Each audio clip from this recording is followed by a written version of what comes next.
Les doy la bienvenida a un nuevo episodio de Vindicta Cine, en el que nos acompaña la cineasta Astrid Rondero.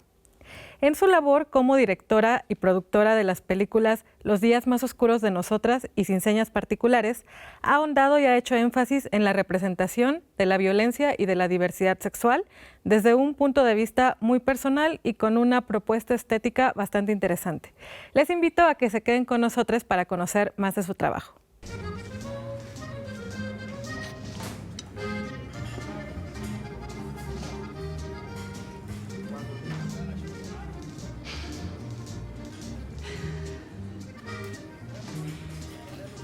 Creo que estaba más chiquita que tú cuando me fui. Pero estuvo bien, Ana. Sucedió todo. O sea, en menos de un año mi vida era mía. No era de nadie más. ¿Y ahora? Ahora pues nada. Pensé que jamás iba a volver y mírame.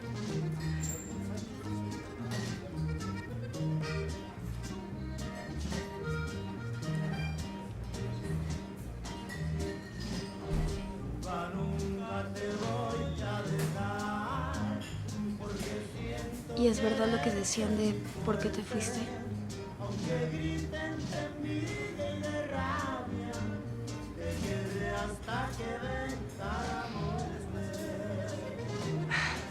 No. No, eso solo me ayudó a decidirme. Además, la gente dice muchas cosas.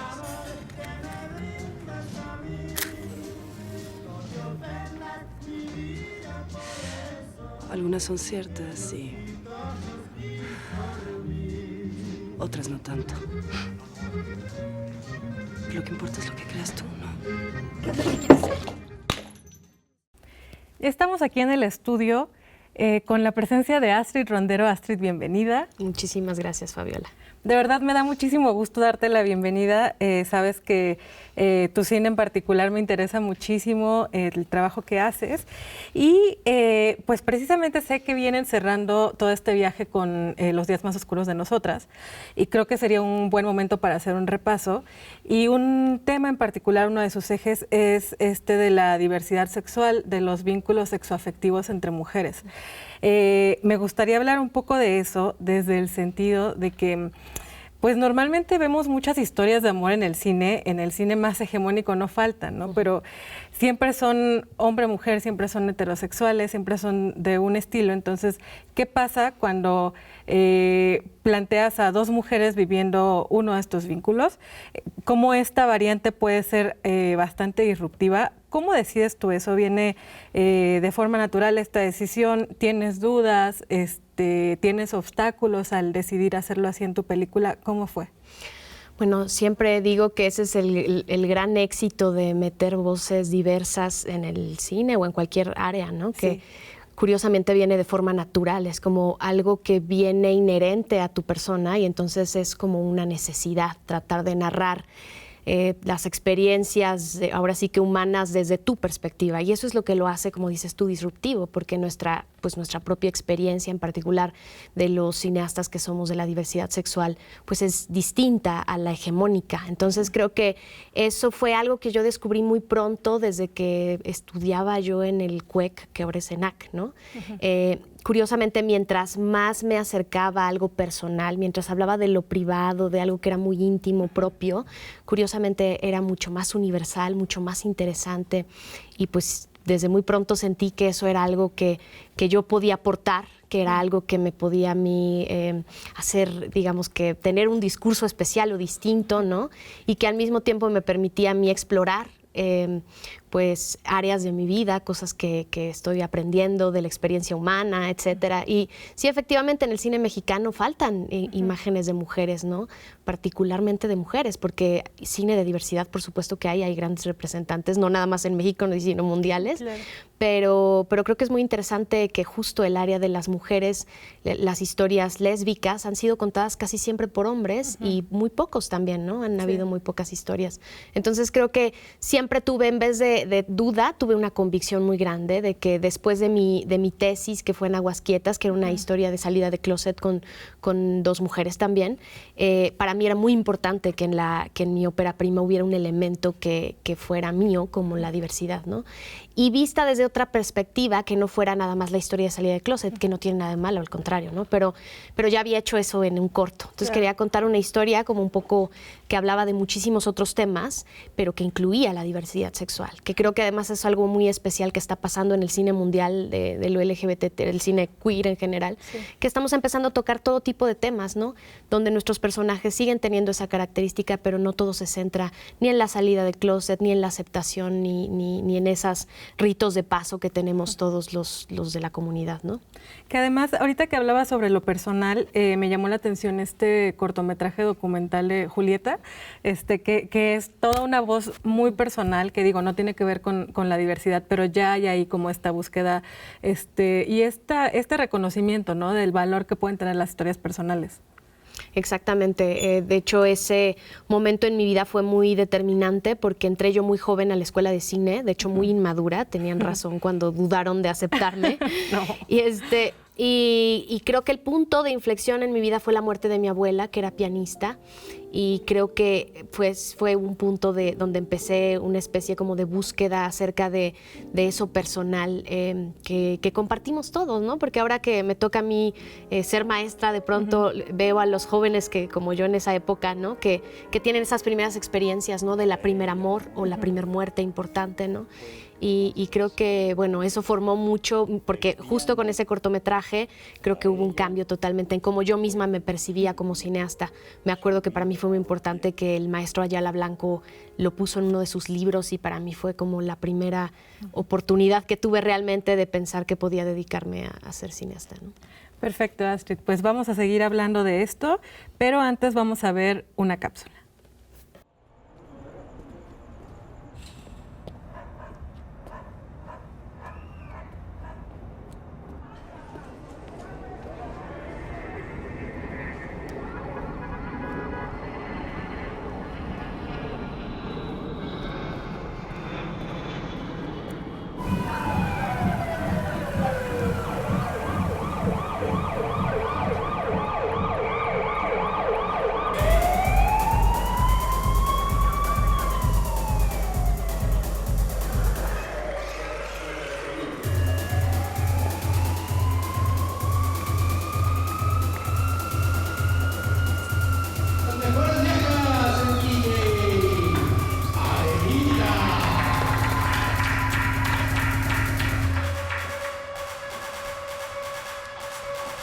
Ándale, mamacita, muévela para que tengas más money.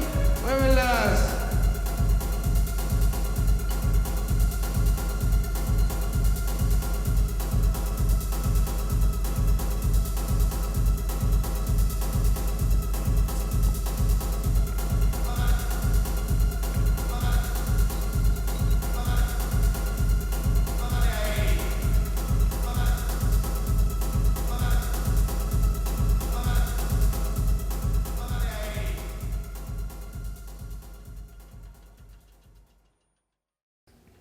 Seguimos esta conversación con Astrid Rondero.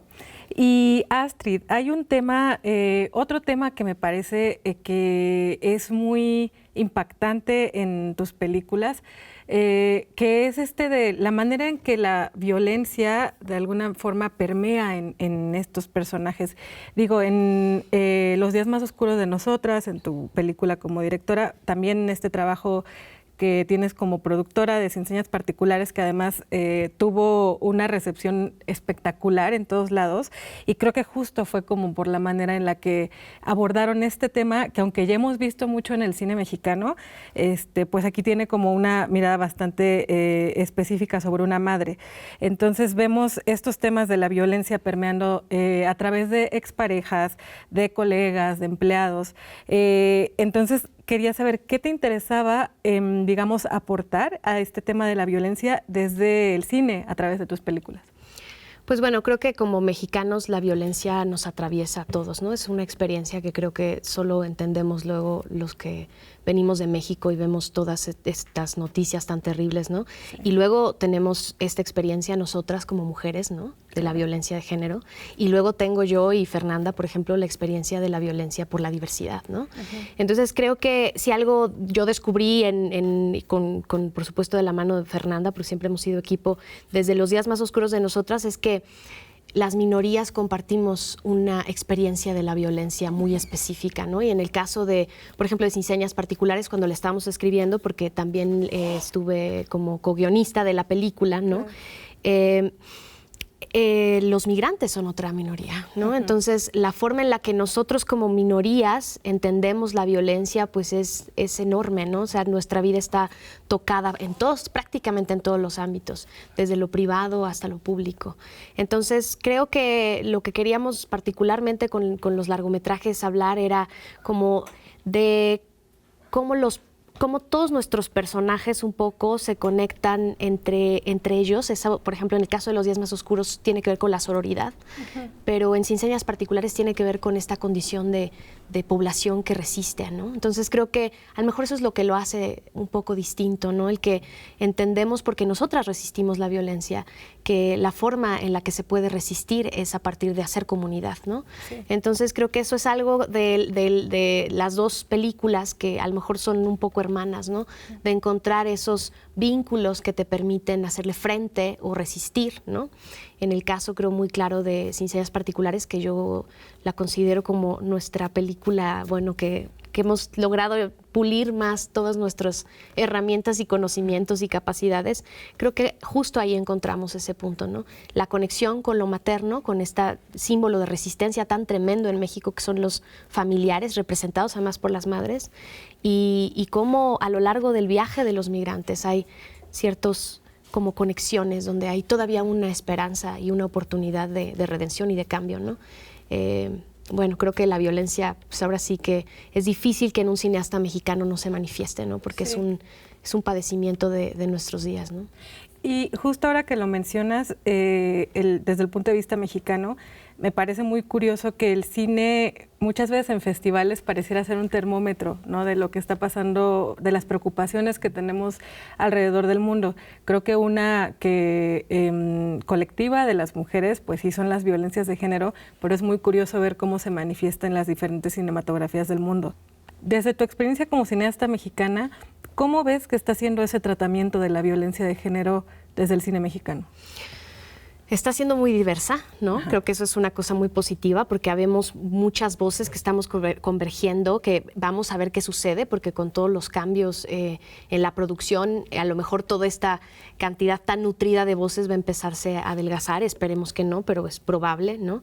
Creo que yo sí lo veo muy claro entre el cine que se está haciendo desde las diversidades, eso incluye a las mujeres, eso incluye a, por supuesto, la comunidad LGBTIQ+, eso, por supuesto, que habla también de las voces indígenas, y este otro cine hecho por la hegemonía, ¿no? Que está en proceso. Yo siento que existamos, todos estos otros que estamos llegando, ha hecho como una especie de reflexión también a sus temáticas, claro, a cómo hablan de las mujeres, a cómo hablan de los personajes secundarios, que generalmente todas las diversidades, si es que llegan a existir, viven en las periferias de sus historias. Sí. Entonces yo creo que es un proceso de crecimiento muy positivo. Y hay todo tipo también de manifestación de cómo se reflexiona la violencia. Creo que pasamos de un punto donde a lo mejor se sentía una violencia casi que llevada a la especie como de arte-objeto, ¿no? Creo que está otro tipo de violencia última que estamos viendo en las películas, donde hay de veras una reflexión acerca de esta condición que parece que no podemos quitarnos de encima sin importar qué sexenio venga, ¿no? Entonces, yo creo que todavía hay mucho que hacer, pero la diversidad está ayudando a cambiar como esa perspectiva, ¿no? Perfecto. Muchas gracias, Astrid, por este punto de vista. Y antes de seguir platicando, vamos a ir a una pausa.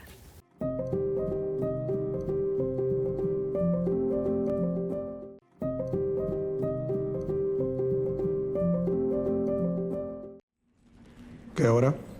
Eran las 2. Escuché ruidos y vine. ¿Y no vio a nadie? Señorita. Arquitecta. Señorita.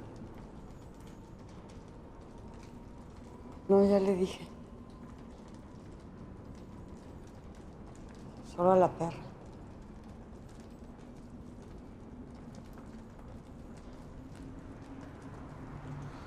En cuanto llegue el MP, vamos a necesitar ayuda para sacar el cuerpo. Le damos una propina a uno de sus muchachos y ya mañana pueden continuar su trabajo como siempre.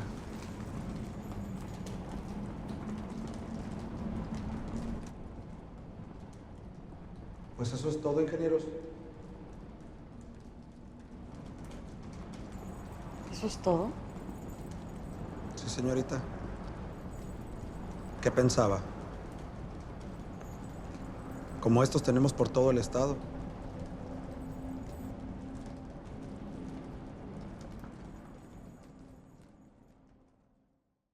Seguimos en el estudio con Astrid Rondero en Vindicta Cine. Y Astrid, hay algo que creo que ha llamado mucho la atención de tu manera de hacer cine, además de las propias películas, y es esta manera de trabajar en equipo, ¿no? Nos mencionabas ahorita que claro que has hecho equipo con Fernanda Valadez en Los días más oscuros de nosotras. Creo que se sintió muchísimo esa colaboración, digo, con Fernanda, con Jimena Mann, incluso con Florencia Ríos y Sofía Alexander Katz.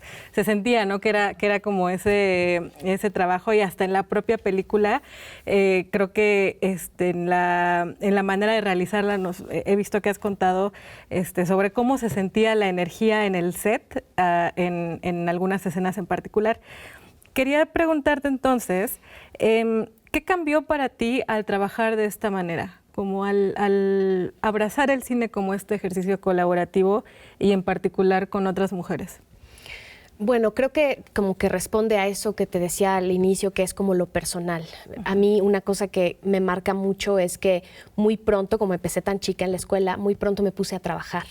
Y entonces justo me tocó ver esos sets impersonales, esos crews formados por los talentosos en turno o por los que estaban de moda, y etcétera. Y como que yo sentía que estaba luego en esas películas y sentía que perdían una gran oportunidad de trabajar como equipo, de encontrar realmente empatía, un sentimiento de colaboración profundo que no fuera nada más marcado ni por el proyecto específico ni por una cuestión económica, porque pues finalmente también hay una cuestión económica involucrada, ¿no? Sí. Entonces creo que eso fue algo que en mi trabajo profesional como script y luego como asistente de dirección, como que noté que era algo que yo deseaba poder hacer mi cine, y ese cine no nada más sin que fuera el cine que estuviera firmado como directora Astrid Rondero, sino que hubiera como una cuestión de equipo donde además gente con la que yo sentía empatía pudiera también pues sí, contar sus historias y yo ser un instrumento para ayudar a contar esas historias, ¿no? Entonces creo que también otra cosa muy importante es que muy pronto nos dimos cuenta, y eso ahora son otros tiempos, ¿no? Digo, ha cambiado mucho, ¿no? Pero este concepto de juntas somos más fuertes es totalmente cierto, ¿no? Yo en la escuela de cine, en una escuela donde todavía nada más aceptaban 4 mujeres por año, ¿no? Mujeres que además éramos muy distintas entre nosotras, como que no necesariamente se impulsaba el trabajo en colaboración entre mujeres, ¿no? Entonces cuando fui a lo largo de la escuela encontrando estas mujeres muy especiales con las cuales yo me sentía totalmente vinculada, fue como lo más natural darnos cuenta que además si lo hacíamos en conjunto, si estábamos hombro con hombro levantando desde abajo los proyectos, pues no necesitábamos buscar a nadie más que a nosotras mismas para hacer nuestro cine, ¿no? Eso implica muchas responsabilidades, no es nada más ir y reclamar los fondos y demás, ¿no? Sino es conocer casi que todas las áreas, ¿no?, en las que vas a estar y poder responder por ellas, ¿no?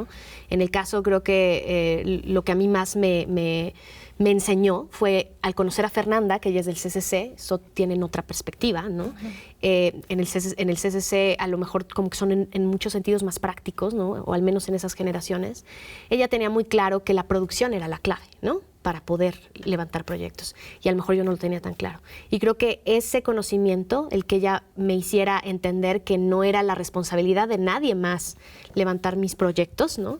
Creo que eso fue lo que nos hizo como más fuertes y como más confiadas de que teníamos las historias, la fuerza para contarlas y además las herramientas para hacerlo, ¿no? Sí, es muy curioso porque creo que uno de los grandes mitos y mentiras, ¿no?, sobre las alianzas entre mujeres es de la competencia, pero que de alguna manera sí se alienta un poco cuando se dan lugares pero muy reducidos, ¿no?, porque te ponen a pelear con la de al lado, y creo que cuando uno aprende que no, que estamos ahí para hacer grupo, de verdad que sí, o sea, parece invento, pero creo que sí lo vemos. Y creo que otra manera en la que he visto que ha sido como muy incisiva en esta participación es también en, digamos, en la parte política del cine, en esto de lo que pasa en la industria, ¿no?, y las decisiones que se están tomando. Justo como, así como llegaste con Fernanda a este entendimiento de lo importante que es la producción, ¿cómo te das cuenta también y por qué decides participar tan activamente en todas estas decisiones? Híjole, eso es como la toma de conciencia, es una toma de conciencia política, definitivamente sí lo es, y tiene que ver con que cuando yo particularmente empecé a estudiar cine, se hacían 9 películas al año, o sea, yo no sé por qué mi mamá nunca me dijo que no, ni me dijera así como que qué tontería, ¿dónde vas?, ¿no? Por suerte no tuve eso. Entonces, yo entré sabiendo que las posibilidades de filmar eran bajísimas, ¿no? Y lo hacíamos porque nos gustaba, porque por amor, por pasión, en el caso mío, muy particular por cinefilia. Por suerte, la cinefilia sí se transformó en gusto por filmar, ¿no? Porque no siempre, no tiene nada que ver, ¿no? Y yo creo que lo que sucedió fue que es un poco, siento que marca nuestra generación, como que sabemos que la política está fatal, ¿no? Siempre, desde que éramos niños, ¿no? Todo es un desastre, ¿no? Y no nos dimos cuenta, creo que particularmente los cineastas, que todos esos pequeños logros no habían sido regalados, ¿no? Que había habido una generación previa que había luchado porque hubiera una ópera prima, ¿no?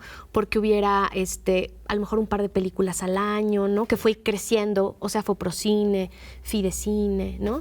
Y nosotros llegamos como a disfrutar de eso, ¿sí?, sin tener realmente ni una toma de conciencia ni un entendimiento de que es responsabilidad ahora nuestra, porque quienes pelearon por eso ahorita es gente mucho mayor que nosotros, ¿no?, que a lo mejor ya no tienen una carrera en cine tan activa. Y entonces, con todo lo que pasó en la pandemia, con este asunto de la rebatinga de los fideicomisos, creo que fue donde cayó muy claro para todos nosotros de mi generación que ya era nuestro turno, ¿no?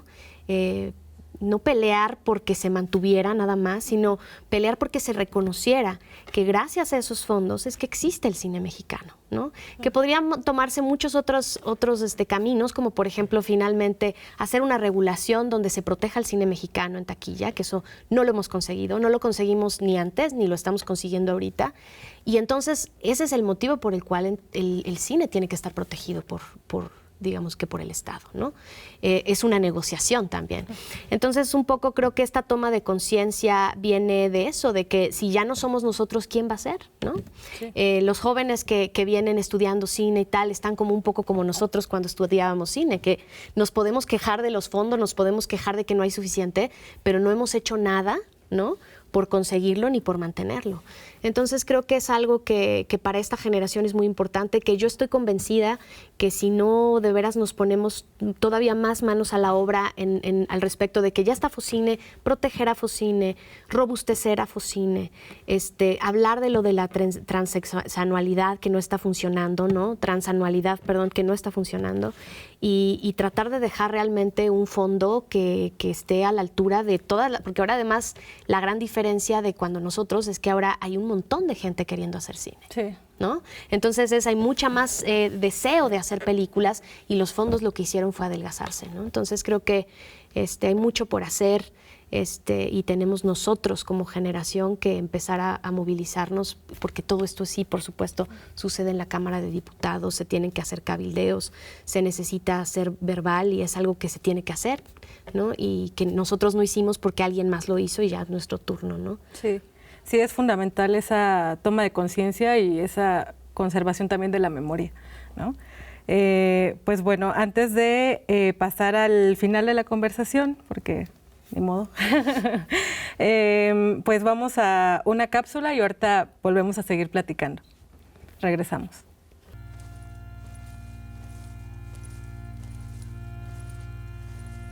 Se fueron una semana después. pero ya pasaron 2 meses.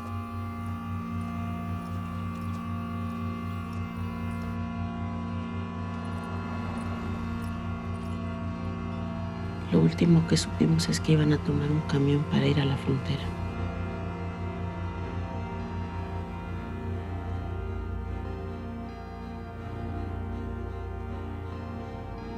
A la línea se le han perdido varios camiones. Otros han vuelto sin gente, nomás con las maletas. Las guardan en la bodega, pero no se lo van a decir.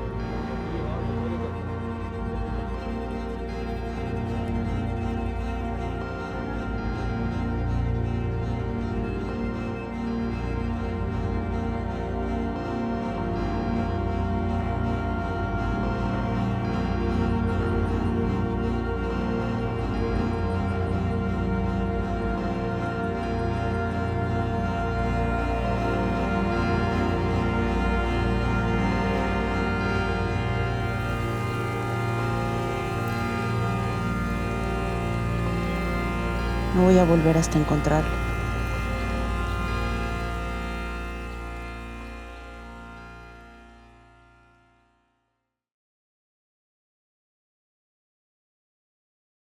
Bien, pues antes de cerrar la conversación, que Astrid, a mí, ya sabes, me encantaría quedarme platicando contigo, pero pues antes de irnos, me gustaría preguntarte en qué estás ahorita, si tienes algún próximo proyecto. Sí, estamos preparando nuestra siguiente película que se llama sí, estamos en financiamiento, ya es una coproducción con España, que eso es algo muy positivo para nosotras, se llama Sujo, que es sobre la historia de un niño que nos tiene muy entusiasmadas, la historia de un huérfano del narco. Queríamos contar una historia sobre las infancias y la violencia, pero a diferencia un poco de Sin Señas Particulares y de Los días más oscuros de nosotras, queremos darle como un cierre donde existe esta posibilidad de cambio, de transformación, ¿no? Particularmente de los niños que están experimentando pues sí, la violencia, ¿no? Eso es por un lado, y por otro lado, bueno, terminamos apenas la exhibición de Los días más oscuros de nosotras, que nos sorprendió muchísimo, nos fue muy bien, pero vamos a empezar ahora la exhibición de Sin Señas Particulares. Este 5 de agosto va a salir en cines, y bueno, estamos muy entusiasmadas porque queremos compartir esta historia. Creemos que además es una película que abona mucho a la discusión de cómo estamos, ¿no? En términos de la violencia, ¿no? En el país. Y bueno, pues estamos muy entusiasmadas de poder llegar con esta película que tanto amamos y que además nos ha dado tantas satisfacciones, finalmente poder llegar a cine. Ay, buenísimo. Creo que va a ser una gran sorpresa también para el público que ya lo puedan ver. Y de verdad que ha sido maravilloso poder hablar contigo, Astrid, y te lo agradezco. Y ya estaremos al pendiente también de este nuevo proyecto y de la película también de Sin Señas Particulares en su estreno. Muchas gracias. Muchísimas gracias. Y pues a ustedes les agradezco muchísimo que nos hayan acompañado en esta conversación y les esperamos en un próximo episodio de Vindicta Cine.